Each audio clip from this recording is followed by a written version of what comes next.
আরে আব্দুল্লাহ, তুমি এই বৃষ্টিতে এভাবে ভিজে এলে কেন? শুনেছি এবার বৃষ্টির জলে গ্রামটা ডুবে যেতে পারে। তুমি এত দেরি করলে কেন?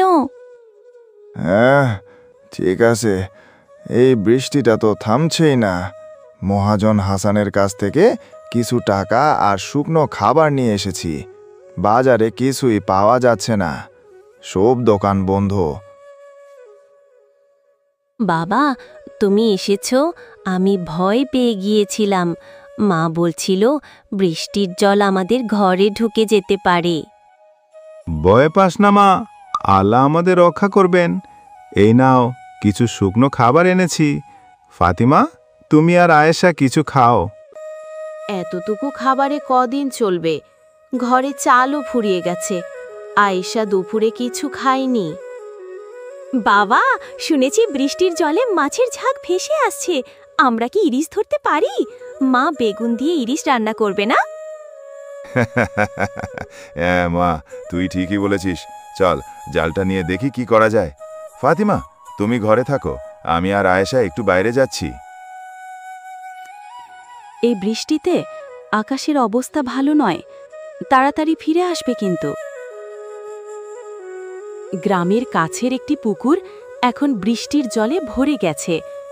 আব্দুল্লাহ আর আয়েশা কলার গাছ দিয়ে তৈরি একটি ভেলায় চড়ে জাল ফেলছে। জলের স্রোত বেশ জোরালো। বাবা, দেখো, জালে কিছু এসেছে। টানো, তাড়াতাড়ি টানো। হ্যাঁ মা, জোরে রাখ। এই তো ইলিশ মাছ।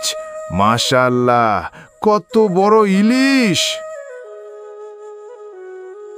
জালে কয়েকটি বড় ইলিশ মাছ উঠে আসে। আয়েশা আনন্দে হাততালি দেয়। হঠাৎ জালে একটি চকচকে ঝিনুক দেখা যায়। বাবা, দেখো কি সুন্দর ঝিনুক, এটা আমি রাখবো। ঠিক আছে মা, তবে সাবধানে খুলিস। কখনো কখনো ঝিনুকের ভেতরে কিছু থাকে। আয়েশা ঝিনুক খোলার চেষ্টা করে। হঠাৎ একটি উজ্জ্বল আলোর ঝালকানি, একটি সুন্দর পরী প্রকাশ পায়। তার পোশাক ছকছকে আর চোখে দয়ার ছোঁয়া। আমি জান্নাত, নদীর পরী। অনেকদিন ধরে আটকে ছিলাম, তোমরা আমাকে মুক্ত করেছ। বলো, তোমাদের কি চাই? বাবা, এ কি দেখছি? তুমি সত্যি পরী? আমি তো শুধু গল্পে পরীর কথা শুনেছি। হে আল্লাহ, হে কি অলৌকিক ঘটনা!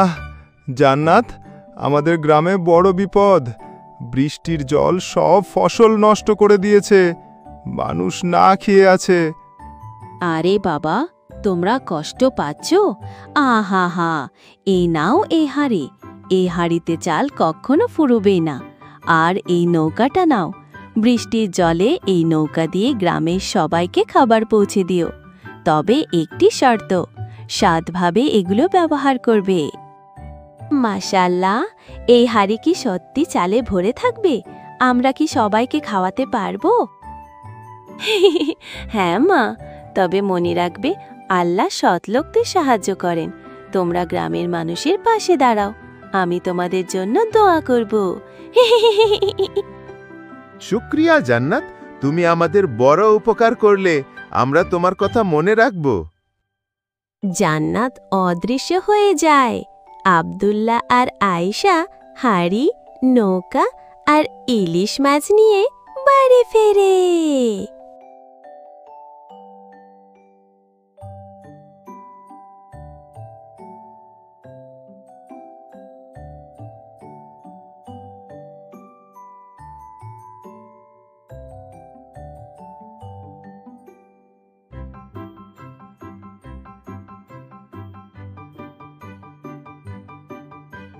আব্দুল্লাহ, এ কি অলৌকিক হাড়ি! আমি যতই চাল বের করছি ততই ভরে যাচ্ছে। এটা কি সত্যি? হ্যাঁ ফাতিমা, এটা নদীর পরী জান্নাতের দান। তিনি বলেছেন আমরা যেন গ্রামের সবাইকে খাবার দিই। মা, তুমি বেগুন দিয়ে ইলিশ রান্না করো, আমি গ্রামের সবাইকে ডাকতে যাচ্ছি, সবাই মিলে খাবো। আহা, আমার পাগলি মেয়ে। ঠিক আছে, তুমি আর বাবা গ্রামে যাও, আমি রান্না শুরু করছি। তবে সাবধানে যেও, বৃষ্টির জলে স্রোত বাড়ছে। আব্দুল্লাহ আর আয়েশা নৌকায় করে গ্রামের বিভিন্ন বাড়িতে ইলিশ মাছ আর চাল পৌঁছে দিচ্ছে। গ্রামবাসী অবাক আর কৃতজ্ঞ। ভাই, তুমি এই দুর্যোগে আমাদের জন্য খাবার এনেছো। আমার স্ত্রী রুকাইয়া ক্ষুধায় অসুস্থ হয়ে পড়েছিল, ঘরে কিছুই ছিল না। চিন্তা করিস না ইউসুফ, এই ইলিশ আর চাল নিয়ে রান্না কর। আল্লাহ আমাদের এই বিপদে সাহায্য করেছেন, আমরা সবাই একসঙ্গে থাকব। আব্দুল্লাহ ভাই, তুমি আমাদের জীবন বাঁচালে। আমি ভেবেছিলাম আমরা হয়তো না খেয়ে মরে যাব। কাকি, তুমি এখন ইলিশ রান্না করো। আমি মার কাছে শিখেছি, বেগুন দিয়ে ইলিশ খুব মজা হয়। ইউসুফ আর রুকাইয়া কৃতজ্ঞতায় চোখের জল ফেলে। আব্দুল্লাহ আর আয়েশা পরে বাড়ির দিকে যায়।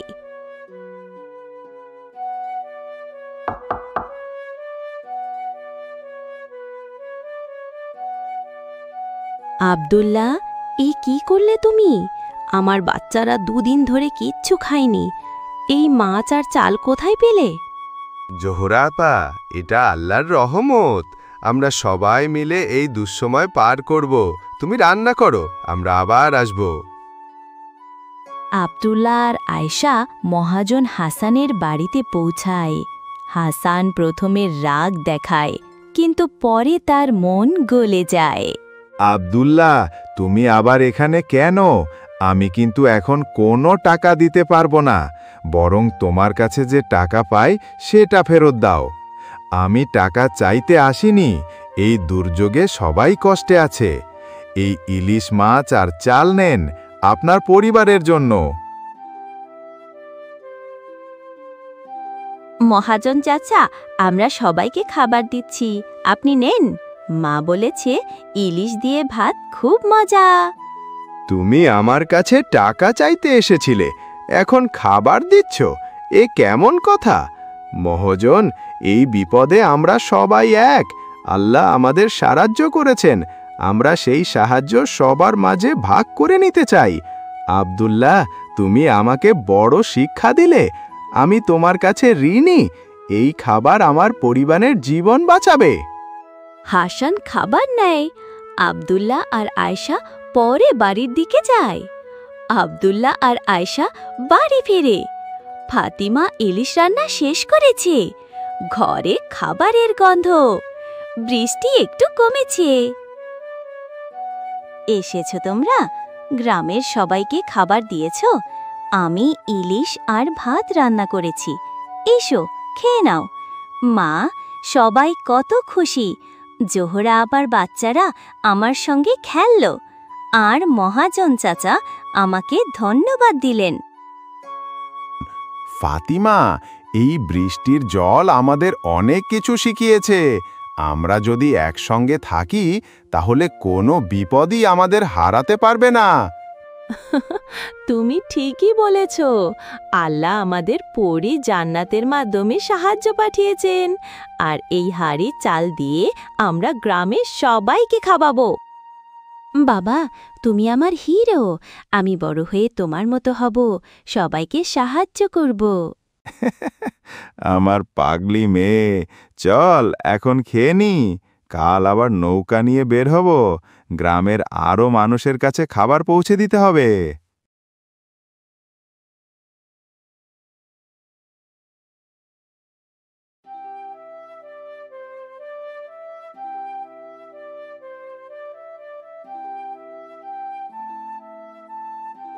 ভাই, তুমি আমাদের গ্রামকে বাঁচিয়েছ।